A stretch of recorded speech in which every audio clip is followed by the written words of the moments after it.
Our next story is from India, from the state of Kerala in the south. Torrential rains have lashed the state, particularly Kerala's Wayanad district. In the early hours of Tuesday, the rains led to a deadly landslide. It took place near a tea estate on some hills. It was around 1 a.m. The landslide engulfed the houses of the tea estate workers. Many were buried as they slept. A second landslide followed at about 4 a.m., leading to more deaths and destruction. Rescue efforts have been underway since. So far, more than 250 people have been declared dead. More than 200 are still missing. And there's a race against the clock to find survivors. Here's our report.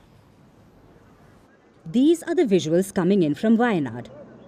It's a district in the Indian state of Kerala known for its hills and tea estates, and for the Chaliyar river, which begins near this region.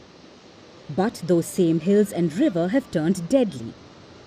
Kerala has been facing the monsoon for a few weeks now, but on Monday, the rains turned torrential. It battered the hills of Wayanad, loosening the soil. At about 1 a.m. on Tuesday, as the heavy rains continued, the ground gave way. A landslide took place in the hills. The flowing earth hit the village of Mundakai. It's home to a number of tea estate workers, many who lived in makeshift accommodation.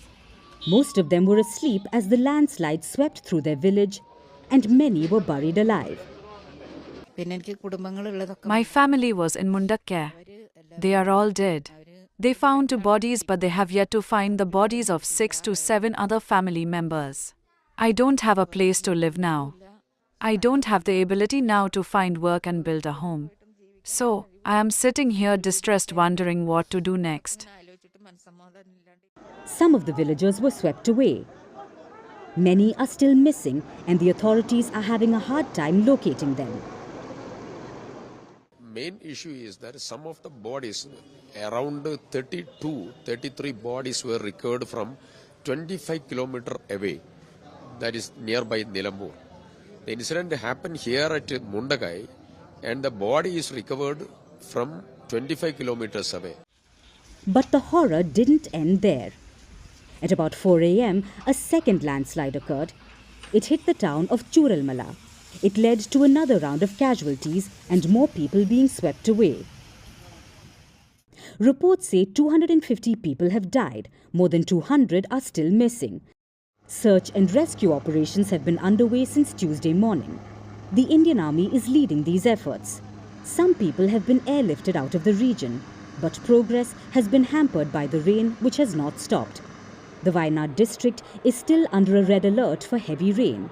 Time is running out for survivors, especially those who may still be sealed under their houses because of the landslides.